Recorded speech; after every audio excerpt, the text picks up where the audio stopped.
آدم علیہ السلام کے بعد 1000 سال تک توحید پر قائم رہنے کے بعد ان لوگوں میں بت پرستی اس طرح شروع ہوئی کہ ان برے لوگوں میں بعض نیک لوگ بھی تھے۔ یہ برے لوگ ان نیک لوگوں سے بہت محبت کرتے تھے اور ان سے تقرب حاصل کرتے تھے، ان کی شان میں بہت مبالغہ کرتے تھے، جیسا کہ آج کل بعض لوگ علماء اور صالحین کی مدح سرائی میں زمین و آسمان کے قلابے ملاتے ہیں۔ یہی چیز بعد میں شرک کا ذریعہ بنی۔ امام بخاری رحمۃ اللہ علیہ نے سورہ نوح آیت 23 میں اللہ کے فرمان اور انہوں نے کہا کہ ہرگز اپنے معبودوں کو نہ چھوڑنا اور نہ ود اور سوا اور یہوس اور یعوق اور نصر کو چھوڑنا کی تفسیر کرتے ہوئے ابن عباس رضی اللہ عنہما سے روایت کی ہے۔ وہ فرماتے ہیں کہ یہ نوح علیہ السلام کی قوم کے بعض نیک آدمیوں کے نام ہیں۔ جب وہ فوت ہو گئے تو شیطان نے ان کی قوم کے دل میں یہ بات ڈال دی کہ جہاں وہ حضرات بیٹھا کرتے تھے وہاں ان کے بت بنا کر رکھ دو اور ان کو وہی نام دو جو ان بزرگوں کے تھے۔ انہوں نے ایسا ہی کیا اور پتھر کے بت بنا کر ان کے نام ان بزرگوں والے رکھ دیے۔ اس وقت تو بتوں کی پوجا نہ ہوئی، لیکن جب یہ لوگ فوت ہو گئے اور علم مٹ گیا تب ان کی پوجا ہونے لگی۔ ابن عباس رضی اللہ عنہما فرماتے ہیں نوح علیہ السلام کی قوم کے یہی بت بعد میں عرب میں پوجے گئے، یعنی ان نیک بزرگوں کے بت بنا لیے گئے اور آہستہ آہستہ ان کی پوجا شروع کر دی گئی، اور سب لوگوں نے ایک اللہ کی عبادت سے انکار کر دیا۔ نوح علیہ السلام اکیلے اس دنیا میں موحد اور توحید پرست باقی رہ گئے۔ نوح علیہ السلام کا نسب کچھ یوں ہے: نوح بن لامک بن متو شلح بن ادریس۔ اس طرح ادریس علیہ السلام ان کے پردادا ہوئے۔ اس وقت لوگوں کی عمریں بہت طویل ہوتی تھی، اس لیے ہم کہہ سکتے ہیں کہ ادریس علیہ السلام کئی 100 سال زندہ رہے اور نوح علیہ السلام 1000 سال سے بھی زیادہ عرصہ زندہ رہے۔ عمریں لمبی ہونے کی وجہ سے ادریس علیہ السلام اور نوح علیہ السلام کے درمیان کافی مدت بنتی ہے، اور اسی مدت کے دوران کفر و شرک نے زور پکڑا اور بتوں کی عبادت شروع ہو گئی۔ تب اللہ تعالیٰ نے نوح علیہ السلام کو زمین میں مبعوث فرمایا۔ ابن عباس رضی اللہ عنہما سے روایت ہے کہ نبی صلی اللہ علیہ وسلم نے فرمایا آدم علیہ السلام اور نوح علیہ السلام کے درمیان 10 قرن تھے۔ ایک قرن 100 سال کا ہوتا ہے۔ آدم علیہ السلام کے 1000 سال بعد تک لوگ توحید پر قائم رہے، پھر آہستہ آہستہ شیطان نے انہیں شرک کے راستے پر ڈال دیا، شرک عام ہو گیا، ایک اللہ کی عبادت بالکل ختم ہو کر رہ گئی۔ تب اللہ نے نوح علیہ السلام کو مبعوث فرمایا، انہوں نے اللہ کی طرف دعوت دی، انہوں نے بہت مشقت اٹھائی، جیسا کہ سورہ نوح میں اللہ فرماتے ہیں اللہ تعالیٰ بخشش و رحم کرنے والے کے نام سے شروع کرتا ہوں۔ یقیناً ہم نے نوح کو ان کی قوم کی طرف بھیجا کہ اپنی قوم کو ڈراؤ اور خبردار کر دو اس سے پہلے کہ ان کے پاس دردناک عذاب آ جائے۔ نوح نے کہا اے میری قوم، میں تمہیں صاف صاف ڈرانے والا ہوں کہ تم اللہ کی عبادت کرو اور اس سے ڈرا کرو اور میرا کہنا مانو، تو وہ تمہارے گناہ بخش دے گا اور تمہیں ایک وقت مقررہ تک چھوڑ دے گا۔ یقیناً اللہ کا وعدہ جب آ جاتا ہے تو موقوف نہیں ہوتا، کاش تمہیں سمجھ ہوتی۔ نوح علیہ السلام تبلیغ کے سلسلے میں سخت محنت کرتے، دن رات لوگوں کے گھروں اور ان کے اجتماعات میں جا جا کر انہیں دعوت دیتے۔ آپ انہیں اعلانیہ اور پوشیدہ طور پر دعوت دیتے، یہاں تک کہ دعوت دیتے دیتے انہیں 950 سال گزر گئے، لیکن سوائے چند لوگوں کے کوئی ایمان نہ لایا۔ تب انہوں نے اللہ سے دعا کی اے میرے اللہ، میں نے اپنی قوم کو دن رات تیری طرف بلایا، لیکن میرے بلانے سے یہ اور زیادہ بھاگنے لگے۔ انہوں نے اپنے کانوں میں انگلیاں ٹھونس لی، اپنے اوپر کپڑے اوڑھ لیے اور کہنے لگے ہم تیری شکل دیکھنا نہیں چاہتے۔ میرے اللہ، یہ لوگ تیری باتیں سننا پسند نہیں کرتے۔ میں نے پھر بھی ان سے کہا اپنے مالک سے بخشش طلب کرو، وہ بڑا بخشنے والا ہے۔ اس وقت نوح علیہ السلام کی قوم میں ایک بادشاہ تھا، وہ بہت مغرور تھا۔ وہ قوم سے کہنے لگا نوح کی باتوں پر کان نہ دھرنا اور نہ اس سے بحث کرنا، یہ جو کرتا ہے اسے کرنے دو، تم اپنے بتوں کی پوجا پر ڈٹے رہو۔ چنانچہ لوگوں نے نوح علیہ السلام کی باتوں کی طرف سے کان بند کر لیے اپنے بادشاہ کی بات پر عمل کرنے لگے۔ تب نوح علیہ السلام نے اللہ سے فریاد کی، اے پروردگار، یہ میرا کہنا نہیں مانتے، ان لوگوں کی سنتے ہیں جن کی اولاد اور مال نے انہیں فائدہ تو نہ دیا، الٹا نقصان پہنچایا، اور انہوں نے میرے ساتھ بڑا داؤ کیا، یعنی دوسروں کو میرے درپے کر دیا، خود بھی مجھے ستانے میں کوئی کسر نہ چھوڑی، اور آپس میں ایک دوسرے سے کہنے لگے اپنے دیوتاؤں کو نہ چھوڑنا، نہ ود اور نہ سوا اور نہ یغوث اور نہ یعوق اور نہ نصر کو چھوڑنا۔ ان لوگوں نے بہت سے لوگوں کو گمراہ کر ڈالا، اور پروردگار تو ایسا کر کہ یہ ظالم اور زیادہ گمراہ ہو۔ اس طرح نوح علیہ السلام نے 950 سال دن رات لوگوں کو اللہ کی طرف بلایا، لیکن اتنے طویل عرصہ میں صرف 80 کے قریب لوگ مسلمان ہوئے، اور ان ایمانداروں کی اکثریت فقراء، مساکین، ناتواں اور غلام قسم کے لوگوں پر مشتمل تھی، جن کی معاشرے میں کوئی حیثیت نہیں ہوتی۔ مشکل سے 10 ایماندار ایسے ہوں گے جو شرف و جاہ کے مالک ہوں گے۔ چنانچہ نوح علیہ السلام کے مغرور سرداروں نے جب اس صورتحال کو دیکھا تو اکٹھے ہو کر نوح علیہ السلام کے پاس آئے اور کہنے لگے، اے نوح، ہم چاہتے ہیں تیری باتیں سنیں اور لوگوں کو بھی تیری باتیں سننے کی ترغیب دیں اور سب تجھ پر ایمان لے آئیں، لیکن اس سے پہلے ہماری ایک شرط ہے، یہ کہ آپ کے حلقے میں جو یہ ذلیل اور حقیر لوگ آ گئے ہیں انہیں دھکے دے کر اپنے پاس سے نکال دیں، اس لیے کہ ہم اپنی قوم کے سردار، چودھری اور مقام و مرتبے والے لوگ ہیں، اس لیے ہم ان فقیر لوگوں کے پاس نہیں بیٹھ سکتے۔ اگر آپ انہیں نکال دیتے ہیں تو ہم ایمان لے آئیں گے۔ اللہ تعالیٰ نے نوح علیہ السلام کی قوم کے ان سرداروں کی تردید سورہ ہود آیات 27 تا 31 میں کی ہے۔ اللہ تعالیٰ فرماتے ہیں، کافر سردار نوح سے کہنے لگے ہم تو یہی دیکھتے ہیں کہ تو ہماری طرح ایک آدمی ہے، اور یہ بھی دیکھتے ہیں کہ صرف ان لوگوں نے تیری پیروی کی ہے جو ہم میں رذیل ہیں، وہ بھی اوپر کی عقل سے، اور ہم تو تمہیں کسی بات میں اپنے سے زیادہ نہیں پاتے بلکہ تمہیں جھوٹا خیال کرتے ہیں۔ نوح نے کہا، اے سردارو، بتلاؤ تو صحیح، اگر میں اپنے رب کی طرف سے جو دلیل آئی ہے اس پر قائم ہوا اور اس نے اپنی مہربانی سے مجھے سرفراز کیا اور تم سے وہ چھپی رہی، تو کیا زبردستی میں اسے تمہارے سر منڈ دوں گا، حالانکہ تم اس سے بیزار ہو۔ میری قوم والو، میں تم سے اس پر کوئی مال نہیں مانگتا، میرا ثواب تو صرف اللہ تعالیٰ کے ہاں ہے، نہ میں ایمانداروں کو اپنے پاس سے نکال سکتا ہوں، انہیں اپنے رب سے ملنا ہے، لیکن میں دیکھتا ہوں کہ تم لوگ جہالت کی بات کر رہے ہو۔ میری قوم کے لوگوں، اگر میں ان مومنوں کو اپنے پاس سے نکال دوں تو اللہ کے مقابلے میں میری مدد کون کر سکتا ہے؟ کیا تم کچھ بھی غور و فکر نہیں کرتے؟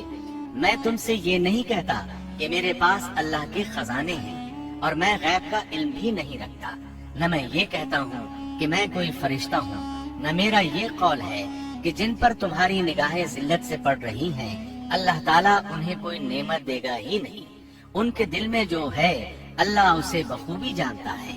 اگر میں ایسی بات کہوں تو یقیناً میرا شمار ظالموں میں سے ہوگا۔ اس پر نوح علیہ السلام کی قوم اور اکڑ گئی اور وہ کہنے لگے، اے نوح، بس بہت ہو گیا، تو نے ہمیں بہت ڈرا دھمکا دیا، اب اگر تو سچا ہے تو جس چیز کا وعدہ تو ہم سے کرتا تھا اس کو لے آ۔ نوح علیہ السلام نے ان کی بات سن کر کہا، عذاب لانا تو اللہ کا کام ہے، اللہ کو کوئی عاجز نہیں کر سکتا، اور جب اس کا عذاب آ جائے گا تو کوئی بھاگ نہیں سکے گا۔ اس کے بعد نوح علیہ السلام کی قوم کا ان سے آمنا سامنا ہوا تو انہوں نے ان سے کہا، اے میری قوم، اگر تم پر یہ گراں گزرتا ہے کہ میں تم میں رہتا ہوں اور تمہیں اللہ کی باتیں سنا رہا ہوں، تم اس سے چڑھتے ہو اور مجھے نقصان پہنچانے کے درپے رہتے ہو، تو سنو، میں صاف کہتا ہوں، مجھے تمہارا کوئی خوف نہیں، تمہاری کوئی پرواہ نہیں، تم سے جو ہو سکے کر گزرو، میرا جو بگاڑ سکتے ہو بگاڑ لو، تم اپنے شریکوں اور جھوٹے معبودوں کو بھی بلا لو اور مل جل کر مشورے کر کے بات کھول کر پوری قوت کے ساتھ مجھ پر حملہ کرو، تمہیں قسم ہے تم میرا جو بگاڑ سکتے ہو بگاڑ لو، اس میں کوئی کسر اٹھا نہ رکھو، مجھے بالکل مہلت نہ دو، اچانک مجھے گھیر لو، میں بالکل بے خوف ہوں، اس لیے کہ تمہارے راستے کو میں باطل جانتا ہوں، میں حق پر ہوں، حق کا ساتھی اللہ ہوتا ہے، میرا بھروسہ اسی عظیم ذات پر ہے، مجھے اس کی قدرت کی بڑائی معلوم ہے۔ نوح علیہ السلام نے واضح الفاظ میں اپنی قوم کو چیلنج دیا، لیکن کسی میں طاقت نہ ہوئی کہ وہ نوح علیہ السلام کا مقابلہ کر سکے۔ چنانچہ کہنے لگے، اسے چھوڑ دو، یہ مجنون اور بے وقوف ہے، نعوذ باللہ۔ بہرحال معاملہ اسی طرز پر چلتا رہا، یہاں تک کہ سال ہر سال گزر گئے، لیکن کوئی مسلمان نہ ہوا۔ پھر پہاڑ پر رہنے والے لوگ روز بروز برائی میں ترقی کرتے چلے گئے، اور جو لوگ شروع میں ایمان لائے تھے ان کے علاوہ اور کوئی شخص ایمان نہ لایا۔ نوح علیہ السلام انہیں مسلسل دعوت دیتے رہے مگر بے اثر، یہاں تک کہ اللہ تعالیٰ نے نوح علیہ السلام کی طرف وحی کی کہ اب کوئی شخص ایمان نہیں لائے گا۔ اللہ تعالیٰ سورہ ہود میں فرماتے ہیں، نوح کی طرف وحی کی گئی کہ آپ کی قوم میں سے جو ایمان لا چکے ہیں ان کے سوا اور کوئی اب ایمان نہیں لائے گا، بس آپ ان کے کاموں پر غمگین نہ ہوں۔ مطلب یہ تھا کہ آپ غم نہ کریں، اللہ کا حکم اب پورا ہونے والا ہے۔ غور فرمائیں، نوح علیہ السلام کے جذبے کو دیکھیے، مسلسل 950 سال تک دعوت دیتے رہے، لوگ انہیں جھٹلاتے رہے، لیکن پھر بھی ان سے نا امید نہ ہوئے۔ اب جب کہ اللہ کی طرف سے وحی آ گئی کہ ان میں سے اور کوئی ایمان نہیں لائے گا اور کسی میں طاقت نہیں کہ انہیں ہدایت عطا فرمائے، تو نوح علیہ السلام نا امید ہو گئے اور انہوں نے اپنی قوم پر بد دعا کی۔ اس کا ذکر اللہ تعالیٰ نے سورہ نوح آیات 26 تا 28 میں کیا ہے۔ نوح نے کہا، اے میرے پروردگار، تو روئے زمین پر کسی کافر کو رہنے سہنے والا نہ چھوڑ، اگر تو انہیں چھوڑے گا تو یہ یقیناً تیرے اور بندوں کو بھی گمراہ کر دیں گے، اور ان کے ہاں جو اولاد ہوگی وہ بھی بدکار ناشکرے ہوں گے۔ اے میرے پروردگار، تو مجھے اور میرے ماں باپ کو اور جو بھی ایماندار ہو کر میرے گھر آئے اور تمام مومن مردوں اور عورتوں کو بخش دے، اور کافروں کو سوائے ہلاکت کے اور کچھ نہ دے۔ اللہ تعالیٰ فرماتے ہیں کہ جب نوح علیہ السلام نے ہمیں مدد کے لیے پکارا تو پھر ہم نے اس کی مدد کی اور اسے ایک بڑی کشتی بنانے کی وحی کی، لیکن نوح علیہ السلام نہیں جانتے تھے کہ وہ اتنی بڑی کشتی کیسے بنائے، اور نہ ہی وہ بڑھئی تھے کہ اس کام سے واقف ہوتے۔ اس لیے اللہ تعالیٰ نے ان کی طرف یہ وحی کی کہ ہماری آنکھوں کے سامنے اور ہماری وحی کے مطابق ایک کشتی تیار کرو۔ اللہ نے وحی کے ذریعے ان کی رہنمائی کی کہ وہ اس طرح کریں، اور مزید تعلیم کے لیے جبرائیل علیہ السلام کو بھیج دیا۔ وہ انہیں بتلاتے گئے کہ اس طرح کشتی تیار کرو۔ نوح علیہ السلام ایک پہاڑ پر رہتے تھے، ان کے ارد گرد درخت نہیں تھے، نہ پانی تھا، چنانچہ انہوں نے بہت سے درخت اگائے، پھر ان کو کاٹا اور پہاڑ پر بیٹھ کر کشتی تیار کرتے رہے۔ آپ بڑے بڑے تختے بناتے اور لوہا لاتے اور ان سے کیل تیار کرتے، پھر ان کیلوں کو تختوں میں ٹھوکتے، آپس میں ان تختوں کو ملاتے، یہاں تک کہ ایک بہت بڑی مضبوط اور دیو ہیکل کشتی تیار ہو گئی۔ ایک روایت کے مطابق نوح علیہ السلام نے اس کو 100 سال میں تیار کیا۔ یہ تھی وہ کشتی جسے نوح علیہ السلام نے اللہ کی ہدایت کے مطابق تیار کیا تھا۔ سورۃ القمر آیت 13 میں ارشاد ہوتا ہے، اور ہم نے نوح کو اس کشتی میں سوار کیا جو تختوں اور کیلوں سے بنی ہوئی تھی۔ نوح علیہ السلام نے دعوت کا کام چھوڑ دیا اور کشتی بنانے لگے۔ وہ لوگ جب انہیں کشتی بناتے دیکھتے تو ان کا مذاق اڑاتے، کہتے، نوح پہلے تو نبی تھا، اب بڑھئی بن گیا۔ مزید کہتے، یہ کیسا مجنون ہے کہ پہاڑ پر کشتی بنا رہا ہے، تعجب ہے اس پر۔ اللہ نے ان کافروں کے مذاق کا ذکر سورہ ہود آیات 38 اور 39 میں کیا ہے۔ نوح کشتی بنانے لگے، اس کی قوم کی جو جماعت اس کے پاس سے گزرتی وہ اس کا مذاق اڑاتی۔ وہ کہتے، اگر تم ہمارا مذاق اڑاتے ہو تو ہم بھی تم پر ایک دن ہنسیں گے، جیسے تم مسخرہ بن کر رہے ہو۔ تمہیں بہت جلد معلوم ہو جائے گا کہ کس پر عذاب آتا ہے، جو اسے رسوا کرے اور اس پر ہمیشہ کا عذاب اتر آئے۔ اس کشتی کا حلیہ ابن عباس رضی اللہ عنہما سے ایک روایت میں یوں آیا ہے۔ وہ بیان کرتے ہیں کہ نوح علیہ السلام نے پہاڑ پر ایک کشتی تیار کی اور اسے تارکول سے لت پت کیا۔ اسی وقت سے تارکول کا ظہور ہوا۔ اس کشتی کا طول 300 گز، اونچائی 30 گز اور عرض 50 گز تھا۔ ایک اندازے کے مطابق اس کا طول 1 کلومیٹر سے زیادہ تھا اور اس کی بلندی اور گہرائی کے بارے میں کہا گیا ہے کہ 30 ہاتھ تھی، اور یہ کشتی عام کشتیوں کی طرح اوپر سے کھلی ہوئی نہیں تھی، بلکہ جس طرح اس کو نیچے سے بند کیا گیا تھا اسی طرح اوپر سے بھی بند کیا گیا تھا، تاکہ اوپر سے جو بارش برسے وہ انہیں نقصان نہ دے، اور جس طرح نیچے والے غرق ہونے سے محفوظ رہیں اسی طرح اوپر والے بھی محفوظ رہیں۔ گویا وہ ایک گیند کی مانند تھی۔ اس میں الگ الگ 3 درجے بنائے گئے تھے، ہر درجے میں ایک دروازہ تھا، اور یہ 3 دروازے اس طرح تھے کہ ہر دروازے کے اوپر ایک دروازہ تھا۔ یہ اس کشتی کا حلیہ تھا، جس کے راوی ابن عباس رضی اللہ عنہما ہے۔ یہ کشتی آج بھی موجود ہے۔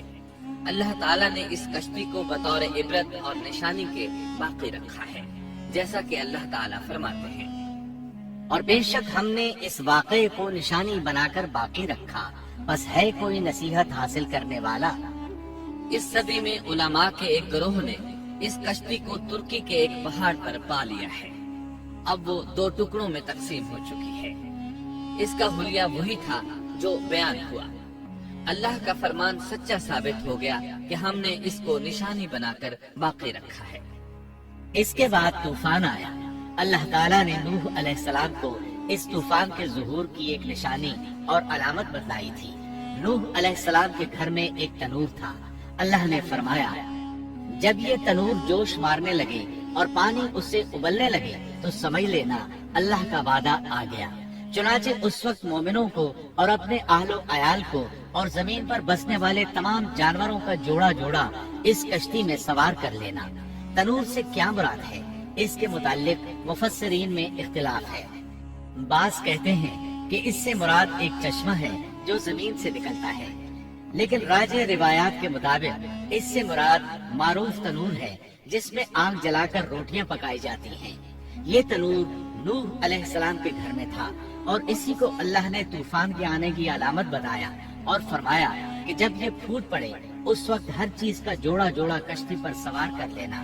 اللہ تعالیٰ سورہ ہود آیت 40 میں فرماتے ہیں، یہاں تک کہ جب ہمارا حکم آ پہنچا اور تنور ابلنے لگا، ہم نے کہا اس کشتی میں ہر قسم کے جوڑے دوہرے سوار کر لے، اور اپنے گھر کے لوگوں کو بھی سوائے ان کے جن پر پہلے سے بات پڑ چکی ہے، اور سب ایمان والوں کو بھی۔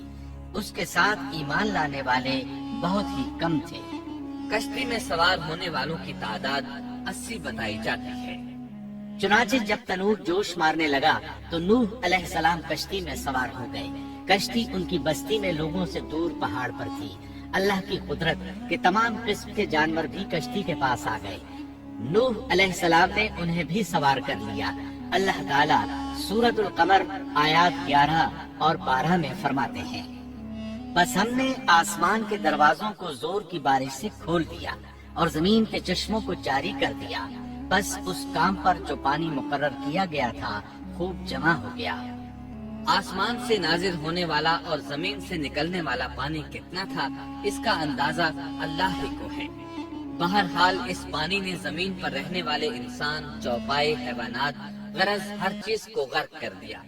اس بارے میں اللہ فرماتے ہیں، نوح نے اپنی قوم سے تنگ آ کر ہمارے حضور دعا کی، ہم تو ہیں ہی بہترین طور پر دعاؤں کے قبول کرنے والے۔ فوراً ان کی دعا قبول کر لی اور اس تکلیف اور ایذا سے انہیں بچا لیا جو انہیں کفار سے روزمرہ پہنچ رہی تھی، اور ان کی اولاد کو ہم نے باقی رہنے والی بنا دیا، یعنی انہی کی اولاد سے پھر سے دنیا آباد ہوئی، کیونکہ صرف وہی لوگ بچے تھے جو کشتی پر سوار تھے، اور ہم نے ان کا ذکر خیر پچھلوں میں باقی رکھا۔ نوح علیہ السلام پر تمام جہانوں میں سلام ہو۔ ہم نیکی کرنے والوں کو اسی طرح بدلے دیتے ہیں، وہ ہمارے ایماندار بندوں میں سے تھا، پھر ہم نے باقی سب کو غرق کر دیا۔ اللہ مزید فرماتے ہیں، جب پانی میں طغیانی آ گئی تو اس وقت ہم نے تمہیں کشتی میں چڑھا لیا تاکہ اس کو تمہارے لیے نصیحت اور یادگار بنا دیں، تاکہ یاد رکھنے والے کان اس کو یاد رکھیں۔ یعنی پانی اتنا زیادہ ہو گیا کہ اس سے تمام شہر، بستیاں، انسان اور جانور غرق ہو گئے، یہاں تک کہ پانی بلند پہاڑوں سے بھی اونچا ہو گیا۔ اور اتنے بلند پانی پر یہ کشتی نوح علیہ السلام اور ان کے ساتھیوں کو اپنے دامن میں سمیٹے اللہ کے حکم سے اور اس کی حفاظت میں پہاڑ کی طرح رواں دواں تھی، ورنہ اتنے طوفانی پانی میں کشتی کی حیثیت ہی کیا ہوتی ہے۔ نوح علیہ السلام کشتی میں سوار ہوئے اور انہوں نے اپنے ساتھیوں کو حکم دیا کہ وہ یہ دعا پڑھیں، بسم اللہ مجریہا ومرساہا ان ربی لغفور رحیم۔ اللہ ہی کے نام سے اس کشتی کا چلنا اور ٹھہرنا ہے، یقیناً میرا پالنے والا بڑی بخشش اور رحم والا ہے۔ یہی اللہ کا حکم آپ کو تھا کہ جب تم اور تمہارے ساتھی ٹھیک طرح بیٹھ جاؤ تو کہنا، الحمد للہ الذی نجانا من القوم الظالمین وقل رب انزلنی منزلا مبارکا وانت خیر سب تعریف اللہ ہی کے لیے ہے جس نے ہمیں ظالم لوگوں سے نجات عطا فرمائی، اور کہنا کہ اے میرے رب مجھے بابرکت اتارنا اور تو ہی بہتر اتارنے والا ہے۔ اللہ تعالیٰ نوح علیہ السلام کو نصیحت کر رہے ہیں کہ اللہ آپ کو اور آپ کے اہل کو نجات عطا فرمائیں گے۔ کشتی میں نوح علیہ السلام کے کافر بیٹے کے علاوہ تمام گھر والے سوار تھے۔ آپ کے کافر بیٹے کا نام کنعان تھا، وہ ایک طرف کھڑا تھا۔ نوح علیہ السلام نے اسے پکارا، میرے بیٹے اس کشتی میں آ جا اور کافروں کا ساتھی نہ بن، لیکن اس بدبخت نے کہا، میں ابھی کسی پہاڑ کی چوٹی پر پناہ لے لوں گا جو مجھے اس پانی سے بچائے گی۔ نوح علیہ السلام نے کہا، آج اللہ کے حکم سے کوئی بچانے والا نہیں مگر وہی جس پر اللہ رحم کرے۔ باپ اور بیٹے کے درمیان یہ گفتگو جاری تھی کہ ایک طوفانی موج نے اسے اپنی زد میں لے لیا اور اسے غرق کر دیا۔ نوح علیہ السلام سے اللہ نے وعدہ کر رکھا تھا کہ اللہ تعالیٰ اس کے اہل کو نجات عطا فرمائے گا۔ چنانچہ جب آپ کی آنکھوں کے سامنے آپ کا بیٹا غرق ہو گیا تو وہ پکار اٹھے، اے اللہ، میرا بیٹا میرے گھر والوں میں سے تھا اور تو نے مجھ سے وعدہ کیا تھا کہ میرے گھر والوں کو نجات عطا فرمائے گا، اور تو تمام حاکموں سے بہتر حاکم ہے، لہٰذا ناممکن ہے کہ تیرا وعدہ پورا نہ ہو۔ واضح ہو کہ نوح علیہ السلام کا اپنے بیٹے کے بارے میں بات کرنا بطور استفسار تھا، بطور بحث نہیں تھا۔ آپ وضاحت چاہتے تھے۔ اللہ تعالیٰ نے فرمایا، اے نوح، وہ تیرے اہل سے نہیں تھا کیونکہ وہ کافر تھا۔ کفر نسب کو ختم کر دیتا ہے۔ ایک مومن کا دوسرے مومن سے تعلق ایک مسلمان بھائی کے کافر بھائی سے تعلق سے زیادہ بڑا ہے، اور حقیقی اخوت وہ ہے جس کی بنیاد ایمان پر ہو۔ کفر تو نسبی تعلق کو کاٹ دیتا ہے، اس لیے اللہ نے یہ نہیں فرمایا کہ وہ کافر ہے، بلکہ یہ فرمایا کہ وہ تیرے اہل سے نہیں ہے۔ ہمارے لیے بھی یہی حکم ہے، کسی مومن کا کافر کے ساتھ رشتہ نہیں ہو سکتا۔ اس کے ساتھ اللہ نے نوح علیہ السلام کو نصیحت فرمائی کہ آپ ہرگز وہ چیز نہ مانگیں جس کا آپ کو مطلقاً علم ہی نہ ہو، اور ہم آپ کو نصیحت کرتے ہیں کہ جاہلوں میں اپنا شمار کرانے سے باز رہیں۔ جب نوح علیہ السلام یہ بات جان گئے کہ ان کا سوال واقعے کے مطابق نہیں تھا تو فوراً اس سے رجوع کر لیا اور اللہ تعالیٰ سے اس کی رحمت اور مغفرت کے طالب ہوئے۔ اس موقع پر انہوں نے دعا کی۔ نوح علیہ السلام نے کہا، اے میرے پروردگار، میں تیری ہی پناہ چاہتا ہوں اس بات سے کہ تجھ سے وہ مانگوں جس کا مجھے علم ہی نہ ہو۔ اگر تو مجھے نہ بخشے گا اور تو مجھ پر رحم نہیں کرے گا تو میں خرابی والوں میں ہو جاؤں گا۔ یہ دعا انہوں نے مانگی۔ اپنے بیٹے کے متعلق سوال کے علاوہ نوح علیہ السلام نے اللہ تعالیٰ کی کوئی نافرمانی نہیں کی اور نہ اپنے نفس پر کسی نافرمانی کو شمار کیا۔ کشتی نوح علیہ السلام اور ان کے ساتھیوں کو لیے پانی کی موجوں پر بلند ہو رہی تھی، اور زمین پر موجود ہر چیز، انسان، حیوانات، چوپائے، پرندے غرق ہو چکے تھے۔ ان میں کوئی بھی باقی نہیں بچا تھا۔ اگر کوئی زندہ بچا تھا تو کشتی والے۔ ابن عباس رضی اللہ عنہما سے روایت ہے کہ نوح علیہ السلام اور ان کے ساتھی 6 ماہ کشتی میں رہے۔ اور بعض روایات میں یہ بھی ہے کہ وہ محرم کی 10 تاریخ کو کشتی سے نیچے اترے۔ آخر اللہ کے حکم سے طوفان رک گیا۔ اللہ نے زمین کو حکم دیا کہ وہ تمام پانی کو نگل جائے۔ زمین نے سارا پانی نگل لیا، زمین خشک ہو گئی۔ اللہ تعالیٰ سورہ ہود آیت 44 میں فرماتے ہیں، اور فرما دیا گیا کہ اے زمین اپنے پانی کو نگل جا، اور اے آسمان بس کر تھم جا۔ اسی وقت پانی سکھا دیا گیا اور کام پورا کر دیا گیا، اور کشتی جودی نامی پہاڑ پر جا ٹھہری، اور فرما دیا گیا کہ ظالم لوگ اللہ کی رحمت سے دور ہیں۔ کشتی جودی پہاڑ پر جا کر ٹھہر گئی۔ اب انہیں حکم ہوا کہ سلامتی کے ساتھ کشتی سے اتر آئے۔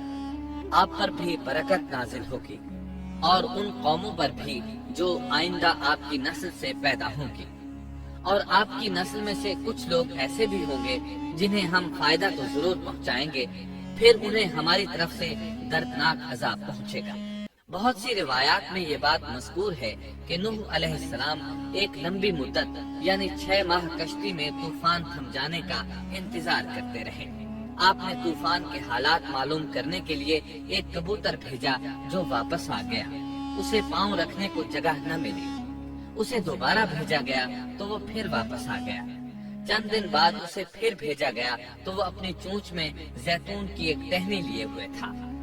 اس سے نوح علیہ السلام نے معلوم کر لیا کہ پانی زمین سے کچھ ہی اونچا رہ گیا ہے اور درخت وغیرہ اگ چکے ہیں۔ کچھ دن بعد اسے پھر بھیجا گیا۔ اس مرتبہ وہ واپس لوٹا تو اس کے پاؤں خاک آلود تھے۔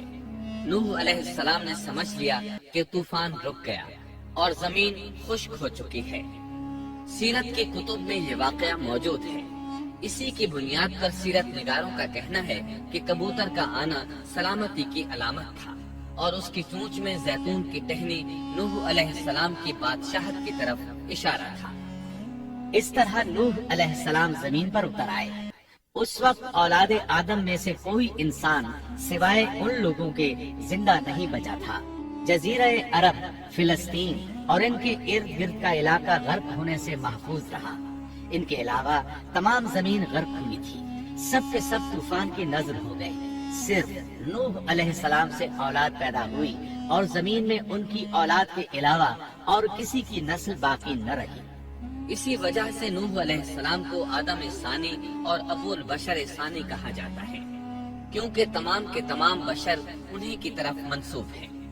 سورۃ الصافات آیات 75 تا 77 میں اسی طرف اشارہ ہے۔ اور ہمیں نوح نے پکارا تو دیکھ لو کہ ہم کیسے اچھے دعا قبول کرنے والے ہیں۔ ہم نے اسے اور اس کے فرمانبرداروں کو اس زبردست مصیبت سے بچا لیا۔ اس کی اولاد ہم نے باقی رہنے والی بنا دی۔ ایک دوسرے مقام پر اللہ تعالیٰ دیگر امم اور رسولوں کے متعلق کلام کرتے ہوئے فرماتے ہیں، اے ان لوگوں کی اولاد جنہیں ہم نے نوح کے ساتھ چڑھا لیا تھا، وہ ہمارا بڑا ہی شکر گزار بندہ تھا۔ نوح علیہ السلام کے 3 بیٹے تھے، سام، حام اور یافس۔ سام کی نسل زیادہ تر سفید رنگت کی تھی، اور بہت کم لوگ ان میں سیاہ فام تھے، البتہ کچھ ان میں گندمی تھے۔ حام کی اولاد کی اکثریت سیاہ فام تھی، ان میں بہت کم لوگ سفید رنگ کے تھے، اور یافس کی اولاد سرخی مائل رنگ کی تھی۔ عرب اور بنو اسرائیل سام کی اولاد ہیں، تمام حبش حام کی اولاد ہیں، ترک اور مشرقی ایشیا کے لوگ یافس کی اولاد ہیں۔ طوفان کے بعد نوح علیہ السلام اللہ کے بندوں میں 350 سال تک زندہ رہے، اور وہ اللہ کے قول عبدن شکورن کے مصداق تھے۔ پھر نوح علیہ السلام فوت ہو گئے۔ راجح ترین روایات کے مطابق آپ مکہ میں دفن ہوئے۔ ایک دوسری روایت کے مطابق آپ لبنان میں دفن